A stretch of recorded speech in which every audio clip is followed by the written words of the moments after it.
আমার চারা কাটার ঘর আপডেটের ভিডিও পরের অংশ নিয়ে হাজির হলাম আমি এসে সজীব। ভিডিওটি মিস করতে না চাইলে অবশ্যই শেষ পর্যন্ত সাথে থাকবেন। সো হ্যালো এভরিওয়ান, সবাই কেমন আছেন? আশা করি ভালো আছেন। আমিও আলহামদুলিল্লাহ ভালো আছি।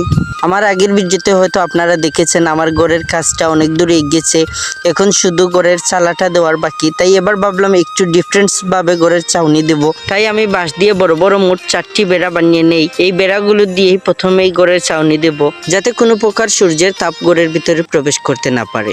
এই বেড়াগুলো বানিয়ে আমার আক্কেল সেলামি হয়ে গেল, কেননা এই বেড়াগুলো প্রচুর পরিমাণে বড় ছিল, সে কারণে এগুলো উঠাতে অনেকটাই কষ্ট ছিল। আশেপাশের ভাই ভাতিজা বন্ধু বান্ধব যাকে পেয়েছি ডাকাডাকি করে নিয়ে এসেছি এবং তাদের সাহায্যেই বেড়াটা উপরে উঠাতে সক্ষম হয়েছে। বেড়ার উপরে খড়কুটো দিয়ে চালের ছাউনি দিয়ে দিলাম। হয়তো এই সনবাসের ঘরটা আমি আমার কাজের জন্য বানিয়েছি, কিন্তু এই ঘরগুলো এখন বিরল। আগে গ্রামের প্রতিটা ঘরেই এভাবে সনবাস দিয়ে তৈরি ছিল। এই ঘরগুলো গরমের দিনে শীতল থাকে এবং ঝড় বৃষ্টির সময় বোঝাই যায় না যে বাইরে ঝড় বৃষ্টি হচ্ছে।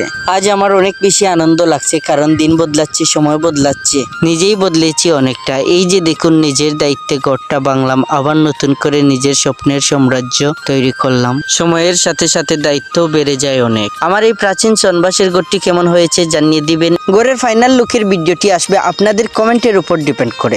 সো বন্ধুরা, দেরি না করে তাড়াতাড়ি কমেন্ট করেন এবং দেখা হচ্ছে খুব শীঘ্রই নেক্সট ভিডিওতে। আল্লাহ হাফেজ।